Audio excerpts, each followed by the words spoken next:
Einen schönen guten Abend und ein herzliches Willkommen zur Pressekonferenz nach dem DL-Spiel der Augsburger Panther gegen die Schwenninger Wild Wings. Endstand vor über 5000 Zuschauern im Curt-Frenzel-Stadion, 3:2 für Augsburg. Bei mir sind die beiden Coaches für die Schwenninger Wild Wings, Paul Thompson und unser Head Coach Dre Tomi. Das erste Wort gebührt wie immer dem Gästetrainer. Mr. Thompson, may I ask for your thoughts on tonight's game, please? Yes.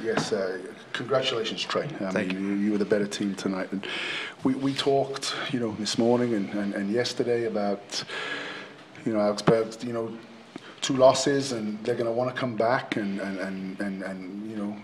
get the energy back into this building and come out with a hard first period. And we just didn't compete. I mean, we end up taking 5 minors and. In a period, which is just not acceptable enough. And the first goal, 3 turnovers, and a soft wrist shot goes in, and a power play goal, and you're down, and the energy in the building, and you're down 2-0. With just competition levels just not good enough from us. And I thought we kicked back in the second period. After a few words that were said in the room, and it shouldn't need that. And I thought we played well in the second period, but then we gave up a soft third goal. And that, all the energy and momentum went back to, back to our opponents tonight. And then in the third period, we were outplayed, we were outworked, and we really didn't have a lot of opportunities. So, coming off the back of a good home win, we really hoped we'd take the next step. But we met a team that were more determined than us, and that's a hard thing to take. Thanks a lot. Dre, erstmal Glückwunsch zum hart erarbeiteten Sieg. Ich fasse kurz zusammen, was Paul Thompson gesagt hat. Er hat gesagt, er hat seine Mannschaft gewarnt, weil Augsburg zuletzt die Spiele verloren hat. Deswegen war es umso wichtiger, hier einen guten Start in die Partie zu finden. Sein Team hat diesen Start nicht gefunden. Wir waren im ersten Drittel die klar bessere Mannschaft. Im zweiten Drittel hat Schwenningen dann einen Weg gefunden, zurück ins Spiel zu kommen, ehe wir mit dem 3:2 das Momentum wieder auf unsere Seite bekommen haben. Ich denke, das fasst ganz gut zusammen. Wie hast du das Spiel erlebt heute? Eigentlich habt ihr beide das schon zusammengefasst. Erstmal guten Abend, danke Paul. Ja, ich bin auch der Meinung, wir sind wirklich gut aus der Kabine mit Energie gekommen. Wir haben 2 Tage frei gehabt und wir haben gewusst, dass wir eine gute Start brauchen. Schwenningen hat gerade Mannheim 6:1 geschlagen, wo wir gegen Mannheim 8:3 verloren haben. So, wir wissen, wie gefährlich Schwenningen ist. Es war sehr wichtig für uns, diese erste Drittel. Und natürlich war es gut, dass wir 2:0 in Führung waren. Und dann am zweiten Drittel, meines Erachtens, wir haben so 2 Tore irgendwie weggegeben, so ein Schuss, Breakout-Schuss vom Powerplay, so Alleingang von denen. Und dann ein Bully-Tor, wo wir das Tor Bully gewinnen und dann einfach wie einfach ein Fair-Pass und steht 2:2. Und dann kommt Schwenningen, die haben es selbstbewusst. Und dann haben wir ein bisschen Schwierigkeiten gehabt. Aber unsere Mannschaft hat sich gefangen und ja, wie wir vorher gesagt haben, im dritten Drittel waren wir gut, aber immerhin war Schwenningen gefährlich und ja, es war ein knappes Spiel bis zum Ende und wir sind natürlich zufrieden, dass wir endlich mal diese 3 Punkte zu Hause einfahren konnten. Danke. Danke, Dre. Gibt es Fragen von Ihnen, einen der beiden Coaches? Dominik Mesch, bitte. Dre, ja.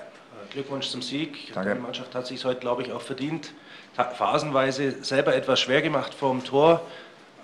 Ein Spieler aber war für mich besonders heute herausstechend oder besonders gut, der in der letzten Zeit in der Kritik war. Mitch Callahan, den hast du heute ein bisschen anders eingesetzt, hat viele Bullies gewonnen, hat einen Haufen kluge Sachen gemacht. Ja. Wie hast du ihn gesehen? Wirklich gut. Ich meine, viele sind der Meinung, dass der nicht gut ist, aber der macht viele Kleinigkeiten, also auch die ganze Saison. Aber heute hat er es wirklich gezeigt. Wir haben ihn in der Mittelstürme so eingesetzt und ein paar Gespräche mit ihm natürlich. Aber ich fand, er hat wirklich viele Kleinigkeiten, gute Dinge gemacht und irgendwann brauchte er einfach ein Tor, wieder dieses Erfolgserlebnis. Der war wirklich gut heute Abend. Und unsere junge Reihe, so mit Lambacher, Sternheimer, Meilenstein, der hat viel Energie gebracht und natürlich der Omen, der Alte, der auch in dieser Reihe eingesetzt ist, hat dieses schönes Tor dann zu Ende gebracht. Aber diese Reihe auch war meines Erachtens wirklich stark heute Abend, hat uns viel Energie reingebracht. Wie elementar waren die 2 freien Tage? Ja, wirklich notwendig. Ich meine, wir wissen schon unser Programm die letzten Tage, also praktisch die ganze Saison und vor allem die letzten 20 Tage oder was es war, oder 22 haben wir 11 Spiele gehabt. Und es war sehr wichtig, natürlich für das Mental und auch physisch. Und wir haben gesehen, dass wir gut aus der Kabine heute gekommen sind. Weitere Fragen? Milan Sako? Zur Nominierung Nationalmannschaft. Es hat geheißen, Mannheim und München müssen keine wichtigen Spieler abgeben, weil sie doch Champions Hockey League spielen. Ihr müsst Simon Sezemski hinschicken. Ihr habt ja auch Champions Hockey League. Hast du das befürwortet mit Söderholm oder wie hast du mit ihm kommuniziert? Ich habe schon mit Toni, der hat mich angerufen und hat gesagt, er möchte schon den Sezemski zu Deutschland Cup.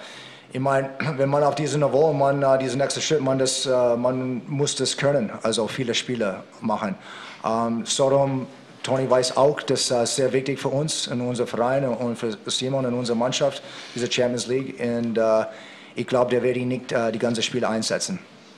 Ja, das wäre meine nächste Frage gewesen, weil wenn er dort 3 Spiele macht, das ist natürlich eine Riesenbelastung dann. 1 bis 2 höchstens. Weitere Fragen? Nein, dann darf ich unseren Gästen aus Schwenningen einen guten Nachhauseweg wünschen. Für uns geht es Sonntag und dann Freitag mit 2 Auswärtsderbys weiter, ehe es dann nächsten Sonntag das nächste Heimspiel im Curt-Frenzel-Stadion gibt. Zu Gast ist dann Wolfsburg. Bis dahin, danke. Tschüss.